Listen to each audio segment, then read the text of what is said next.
Hello guys, welcome to my channel. I am Surendra Sharma. तो fourth class में welcome to all of you. आप सभी लोगों का फोर्थ क्लास में स्वागत है और होप कि आपने जो पिछली क्लासेस हैं वो जरूर देख ली होंगी, क्योंकि जो हमारा कोर्स है वो पिछले से संबंधित है, यानी कि इंटररिलेटेड है। अगर आपको बेस क्लियर नहीं होगा तो एडवांस भी क्लियर नहीं होगा। तो लास्ट टाइम जो हमने बात करी थी आपसे इज़मार की, हैज़फ की। इज़मार की पहचान आपको बताई थी कि जो भी काम लगातार चल रहा है, लगातार हो रहा है, तो वहां पर हम इज़मार लगाएंगे। प्लस जो काम हमारा खत्म हो चुका है वहां पर हैज़फ लगाएंगे। खत्म होने का मतलब अभी यदि काम जो खत्म हुआ है उसे बताने के लिए। और आपने इंग्लिश बोलना शुरू कर दिया होगा जैसा कि मुझे लगता है। बाकी आप कितने ईमानदार हैं वो आपके ऊपर है। क्या आपने वीडियो पूरी देखी या नहीं देखी? अगर आप वीडियो ही पूरी नहीं देखेंगे तो कैसे आप जो मैं वर्ड मीनिंग, ग्रामर देना चाहता हूँ वो सब कैसे सीखेंगे? केवल टाइम पास की बात मत करें, पूरा अच्छे से पढ़ें। एक स्टेप बाय स्टेप क्लासेस में आपको दे रहा हूं, तो आपने वो सीखना और उसका अभ्यास करना है। तब मैं आपको बिल्कुल गारंटी दे सकता हूं कि आप बहुत जल्दी ही 1 या 2 वीडियो में या 5-10 क्लासेस तक इंग्लिश बोलना शुरू कर सकते हैं। अगर अभ्यास नहीं करेंगे, प्रैक्टिस नहीं करेंगे तो बस ऐसे ही टाइम पास होता रहेगा। तो कृपया वीडियो कंप्लीट देखें और इंग्लिश बोलने की जितनी ज्यादा हो सके वो कोशिश करें। तो नेक्स्ट क्लास के बारे में बात शुरू करते हैं, यानी कि फोर्थ क्लास की बात करते हैं। तो आपको याद होगा हमने कहा था कि पूरी इंग्लिश को सिखाने के लिए हम केवल एक ही फॉर्मूला लेंगे। तो सबसे पहले वीडियो आगे शुरू करने से पहले मैं चाहूंगा कि आप कमेंट सेक्शन में जो फॉर्मूला मैंने बताया था वो अभी लिख के मुझे दिखाएं, और मैं वो चेक करूंगा कितने लोगों ने लिखा है फॉर्मूला, और वीडियो अगली उसी के बाद देखें, लिखने के बाद। फॉर्मूला हमारा है subject, helping verb and action. हमने हेल्पिंग वर्ब लास्ट टाइम इज़मार और हैज़फ लगाए थे, और मना करने के लिए सब्जेक्ट, हेल्पिंग वर्ब, नॉट और फिर एक्शन लगाया था। प्रश्न पूछने के लिए हेल्पिंग वर्ब को हम पहले ले आए थे, देन सब्जेक्ट, देन एक्शन लगाया था। तो नेक्स्ट टॉपिक के बारे में बात करने जा रहा हूं जो बहुत इंपॉर्टेंट है, और काफी लोग इस टॉपिक में ही फंसते हैं। तो कृपया आज की वीडियो ध्यान से देखें और सुने ध्यान से। फॉर्मूले के हिसाब से ही हम चलेंगे। हमने पहले सब्जेक्ट लगाया था, फिर हेल्पिंग वर्ब, फिर एक्शन। तो आज हम टॉपिक लेने जा रहे हैं कि लास्ट टाइम हमने बात करी काम चल रहा है, काम खत्म हो गया, बट कुछ काम ऐसे भी होते हैं जो हम रोजाना ही करते हैं। केवल ये नहीं कि मैं आज ही कर रहा हूं, रोज मैं जीवन में काम मेरे शामिल है, रोजाना मैं भी करता हूं, और हर कोई व्यक्ति जिसके भी काम जीवन में शामिल है, जो रोजाना करता है। तो आज बात करेंगे हम उस वाक्यों की, यानी कि जो आप काम रोजाना करते हो उसे किस तरह से बताया जाएगा। एग्जांपल लेता हूं, जैसे मैं पढ़ाता हूं, मैं बोलता हूं, मैं लिखता हूं, मैं मार्केट जाता हूं, या आप कॉलेज जाते हैं, स्कूल जाते हैं, पढ़ते हैं, बोलते हैं, जो काम जीवन में शामिल है। वैसे इसकी मोटी सी बात बताई जाए तो फर्स्ट फॉर्म से कहानी बन जाएगी, बट हमारा एक फॉर्मूला है उसी में ऐड कर रहा हूं। तो एक बार लिख लीजिए, वो बता देता हूं मैं आपको।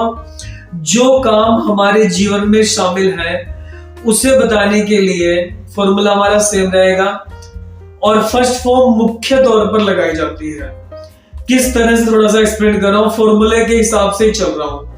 तो आई यानी कि मैं, सब्जेक्ट लगाएंगे पहले, प्लस हेल्पिंग वर्ब को हम थोड़ा सा अभी साइड में देते हैं, और फिर एक्शन लगाएंगे, यानी कि हमारा फॉर्मूला बन जाएगा subject then action directly.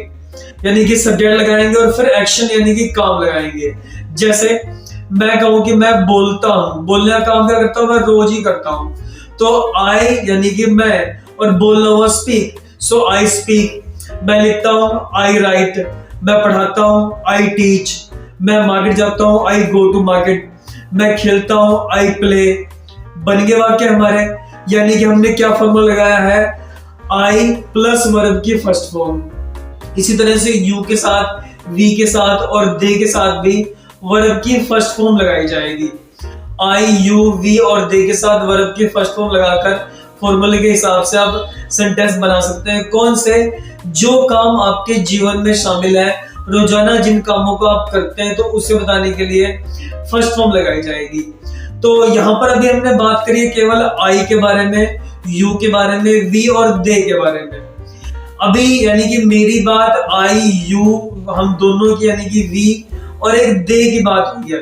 But अगर मुझे और आपको छोड़कर किसी और की बात करेंगे तो वहां पर ही, शी या कोई भी नाम आ जाता है, तो उसके लिए थोड़ी सी कहानी अलग हो जाती है। वो बता रहा हूं आपको, फॉर्मूला अपना वही चलेगा सेम, कि ही, शी या कोई भी अगर नाम आता है तो उसमें बस थोड़ा सा चक्कर है। यहाँ पर एक ये रहता है कि एक एस या ईएस लगाया जाता है। ही, शी या कोई भी नाम अगर आ जाए तो उसमें एस लगाते हैं या ईएस लगाते हैं। अब वो कैसे लगाते हैं वो बताने जा रहा हूं, और ध्यान से सुन लीजिएगा। ही, शी या किसी भी नाम के साथ एस या ईएस लगाया जाता है।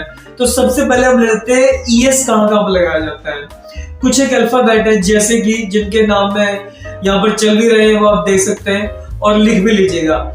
जैसे कुछ एक एक्शन हो चाहे नॉन एक्शन हो, अगर उसके अंत में double S, C H, S H, Z, X या ओ आ जाता है तो उसके बाद ईएस जोड़ना पड़ेगा। जैसे क्लास है, क्लास के अंत में डबल एस आ रहा है तो क्लासेस होगा। इस तरह से कैश है, एस एच आ रहा है लास्ट में तो कैशेस होगा। वॉच का वॉचेस हो जाएगा, गो का गोज हो जाएगा। ऐसे क्विज है जिसमें लास्ट में क्या आ रहा है, जेड आ रहा है, क्विजेस हो जाएगा।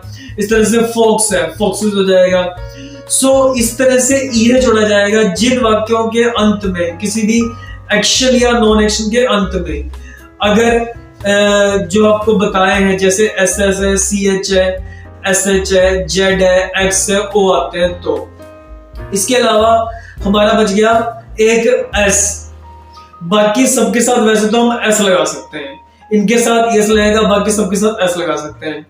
बट कुछ एक थोड़ा सा एक और चीज है वो भी मैं आपको बताना चाहूंगा। जैसे कि ट्राई शब्द है हमारा, ट्राई में आप अगर ईएस जोड़ेंगे फिर आप कहेंगे ट्राई में सीधा एस लगाओ, टी आर वाई एस करो, तो क्या होगा, ट्राइज में वाई कट जाएगा तो आई ई एस आ जाएगा, टी आर आई ई एस हो जाएगा।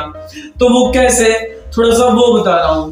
आपने वोवल का नाम सुना होगा, वोवल होते हैं एक और एक कॉन्सोनेंट्स होते हैं। अब कई लोग ये कहेंगे सर हमें तो पता ही नहीं, वोवल और कॉन्सोनेंट पता नहीं किस बला का नाम है, हमें आते ही नहीं है।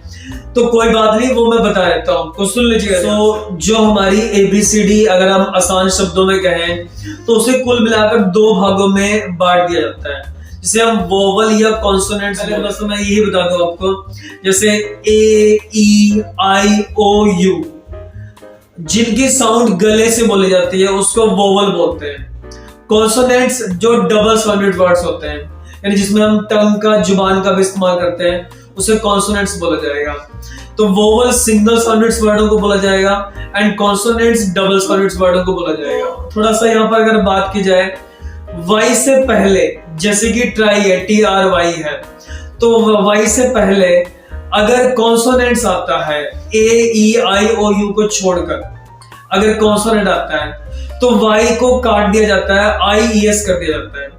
अगर वाई से पहले वोवल आता है, ए, ई, आई, ओ, यू में से कुछ भी आता है, जैसे कि प्ले है, तो वाई कटता नहीं है, उसके साथ एस जोड़ दिया जाता है।